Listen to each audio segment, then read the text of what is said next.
Bon matin tout le monde, bienvenue au Café Expansion. Je ne suis pas en retard ce matin.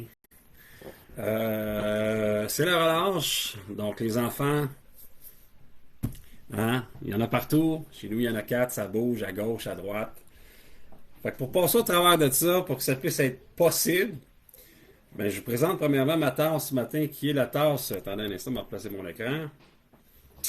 Euh, Ça va y aller au toast. C'est ça qui est marqué, ça va y aller au toast. Mais quand ça relâche, écoute, hein, je pense que ça prend un petit peu plus de, hein, un petit peu plus de oomph. Fait qu'on va y aller ce matin avec un extra, si on veut, liqueur spiritueux et d'agave et de café. Comment? Aussi l'entreprise, petite publicité gratuite. Puis je vais de même sur le fly, là, c'était pas prévu. Là, fait que, ben, vu que ça relâche, c'est rough. C'est rough en tabarouette. Fait qu'on on y va généreusement. On y va. Ouais, généreusement. Hein? Bon. Et voilà.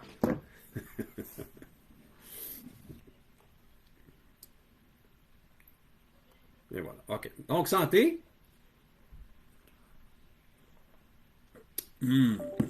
Très bon. Très, très, très, très, très bon. Donc, OK, parfait. Peut-être falloir que je recommence la vidéo. On me dit que la fréquence est trop basse pour la vidéo. Je ne sais pas pourquoi. Peut-être parce que je prends la caméra de l'ordinateur. En tout cas, parlons du sujet ce matin. La vitesse tue. En effet, oui, la vitesse tue. Ça fait pas juste tuer des chevreuils, là. Hein? Ça tue des familles, ça tue bien les affaires. Ça tue. Écoute, ça n'a aucun sens. La vitesse, ça fait mal. Quand on veut aller vite en entreprise, on se dit, écoute, moi j'ai besoin d'avancer. Il faut que ça bouge. Il faut que ça bouge. Il faut que ça y aille au toast, comme c'est marqué sur ma tasse. Cependant, quand on va vite, on peut se frapper les dents sur un mur assez facile. Fait que là, on va regarder ensemble, il y a quatre idées, quatre stratégies, quatre, si on veut, quatre points que je vais vous exposer pour faire en sorte à regarder, là, donc, qu'est-ce qu'il y en est, qu'est-ce qui fait en sorte qu'on avance trop vite, puis quoi faire pour essayer d'éviter ça. Donc, il y a quatre façons d'éviter ça dans l'entrepreneuriat. Donc, premièrement, on va parler des illusions. Les illusions, ouais, on attache notre ceinture, en fait, soyez prêts, hein, les montagnes russes d'illusions. On se dit, écoute, moi, pas compliqué, là, on se fait un film dans notre tête. C'est ce qu'on fait, on se fait un film dans notre tête, puis le film, il est beau en tabarouette, le film. Le film, là, écoute, c'est un blockbuster, là, notre film dans notre tête, là, quand on est entrepreneur, puis on se met à imaginer tout ce qu'on veut faire, tout ce qui est possible de faire. Mais c'est de l'illusion. C'est de l'illusion. Hein, on n'est pas réaliste, on n'est pas, c'est pas concret, on met rien en marche souvent, même pour que ça se fasse. On se dit, hey, si ça fonctionne, je vais être, ça va bien aller, on va faire de l'argent. Là. Pas comme ça que ça marche. Hein.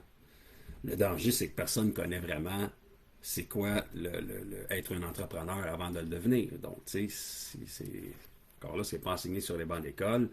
Il y a des petites formations qui existent là-dessus. Vous pouvez vous référer aussi à la BDC. Il y a certains programmes qui existent pour ceux qui veulent ouvrir une entreprise. Donc, il y a des choses à mettre en place. Il y a des choses qui existent pour être capable de comprendre c'est quoi l'entrepreneuriat, puis de se planifier, de s'organiser pour ne pas justement pour ne pas que ça devienne un gouffre, hein, un gouffre, un stress de plus dans la vie. Quand on est entrepreneur, on veut que ça fonctionne bien, on est là pour que ça marche, là. On n'est pas là pour devenir plus stressé qu'avant. Là. On veut avoir une indépendance financière, une indépendance de temps, une liberté si on veut, avec nos enfants, comme si je suis à la maison aujourd'hui.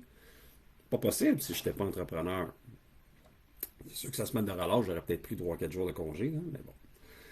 Donc, il y a ce point-là, hein, un autre point qui est ultra important, on parle de différence. Soyez différent des autres. Et quand on regarde un peu ce qui se passe, bon, on est sur TikTok, on va regarder sur Facebook, on regarde partout, puis c'est sûr qu'on est influencé à gauche, à droite, mais on ne veut pas ressembler à tout le monde. Parce que quand tout le monde finit par être spécial, il n'y a plus personne qui l'est. Au bout de la ligne, on essaie peut-être éviter ce chemin-là, essayer d'éviter d'être comme tout le monde. Soyez différents, soyez complètement authentiques.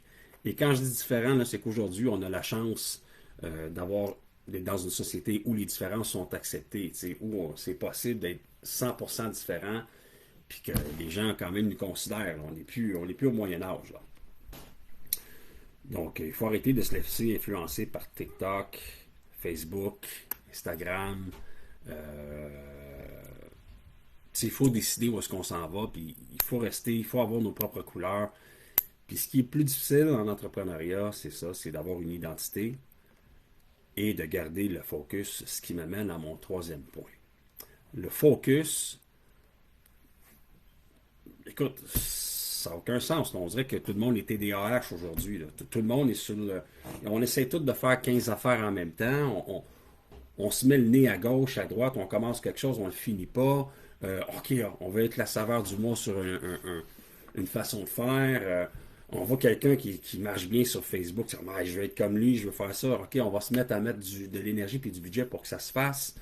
Au point, on va dire, OK, sur TikTok, c'est la même chose. C'est une erreur. C'est une erreur. Selon moi, c'est une erreur de vouloir faire comme tout le monde, puis de vouloir suivre les courants. Puis c'est comme un joueur de hockey, là. À NHL, il y en a quelques-uns qui vont réussir à percer. Les astronautes, il y en a 3-4 qui vont réussir à aller sur la Lune. Mais sur TikTok, c'est la même affaire. Au Québec, il y en a 3, 4, 5 qui vont réussir à aller chercher des centaines de milliers de views et faire de la business avec ça. Mais 3 quarts du monde qui vont vous solliciter sur TikTok, c'est des gens c'est des waireux, là. Des gens qui sont habitués de faire ça, puis idéalement, peut-être qu'ils ne sont pas encore sérieux. Fait que, est-ce que c'est le meilleur canal de prospection? Pour moi, non.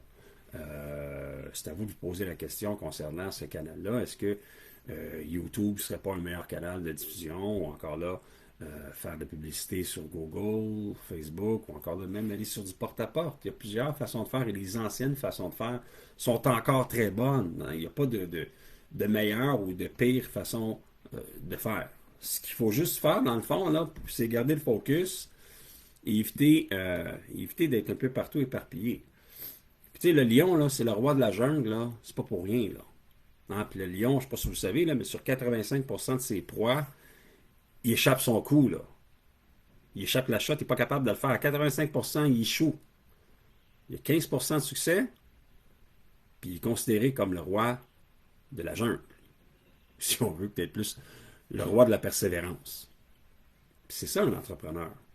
C'est la persévérance. Puis garder le focus, ça fait partie de ça. C'est ultra important. Donc, voilà, écoutez, c'est un petit peu ça, là. Tu sais, on passera pas Noël là-dessus. Moi, prendre mon temps pour prendre une autre gorgée. Une bonne gorgée qui est ce matin un peu pimpée par ceux qui n'étaient pas là. Comment, ça s'appelle. Ils ont plusieurs produits à la SAQ. Puis c'est pas dans mes habitudes, là. Je commence jamais ma journée en prenant un petit bol de plus, mais semaine de relâche, pas facile. Pas facile. Ils sont tous là, là. Ça bouge. Donc, le point 4, important à regarder, ce qu'on appelle la cote de crédit, j'en parle souvent. Il faut avoir une cote sans reproche. Avant de commencer à penser à devenir entrepreneur, de dire, OK, on va investir de l'argent là-dedans, on va s'acheter un ordinateur, on va s'acheter un camion, on va faire ci, on va faire ça, on va faire ça. Ayons une cote de crédit qui est décente pour que les banques puissent dire oui. Regardons si on a des erreurs au dossier de crédit à corriger. C'est super important de faire ça. Puis si vous ne faites pas ça, puis vous commencez, puis vous êtes tout primé, puis alright, toutes mes affaires sont correctes. Là, je me suis acheté mon ordinateur, mon bureau il est fait, tout est placé, j'ai mis des gars stand-by pour travailler avec moi. À la banque, faire une demande de financement parce que vous avez besoin de fonds de roulement ou d'équipement, ou ça tombe à l'eau. Parce que le crédit n'est pas bon, il n'est pas. Puis au début, là, ça va être à votre personnel. C'est difficile d'y aller avec une entreprise, ça prend 1 an minimum avant qu'une banque vous considère comme tel, parce que là, c'est nouveau, une nouvelle business, ça prend du temps. Puis au début, il faut le mettre au personnel. Donc, en étant au personnel, ça vous permet comme tel d'aller chercher certains financements. Mais encore là, c'est temporaire. On doit transférer ça éventuellement en entreprise. Ça, on en reparlera un petit peu plus tard. Donc, important la cote de crédit. Important, primordial. Fait que ceux qui n'ont pas encore une carte de crédit, qui ne savent pas comment, je vous invite à aller sur Equifax. Je pense que equifax.ca, c'est 4,95 pour 30 jours, puis vous le cancellez après. C'est une vraie joke. Ça vous permet de sortir votre rapport, puis là, de l'analyser, de voir ce qu'il y a sur le rapport, les correctifs à faire. Si vous voyez des affaires qui n'ont pas d'allure, là, vous pouvez appeler Equifax, faire corriger ça. Ça va prendre quelques semaines, puis ça va être fait. Ça permet après ça d'avoir un bureau qui est propre, bureau de crédit. TransUnion et également Equifax à faire. C'est la base. C'est vraiment la base. Puis un coup que ça c'est fait, ben après ça, vous êtes capable d'aller plus loin dans votre démarchage de financement, d'aller chercher du financement au niveau bancaire, au niveau BDC, un peu partout. Mais encore là, sachez que c'est vraiment au niveau personnel que ça va se faire. Donc, s'il y a beaucoup de dettes comme telles, essayez d'éliminer les dettes inutiles, ou encore là, si vous avez des augmentations de carte de crédit, marge de crédit, soyez ouverts à les accepter, ça va faire baisser vos ratios d'endettement à ce moment-là. Donc, il y a plusieurs comme ça, stratégies et idées. Hein? Donc, voilà, c'était ça. C'était notre café expansion ce matin, un petit 10-15 minutes. Si vous avez des commentaires, si vous avez des questions, n'hésitez pas, marquez-les en bas. Ceux qui ne l'ont pas écouté, faites l'écouter en replay. Ben, là-dessus, je vous souhaite une bonne journée. Puis, il est bon ce café-là. Il est pas mal bon. À la semaine prochaine.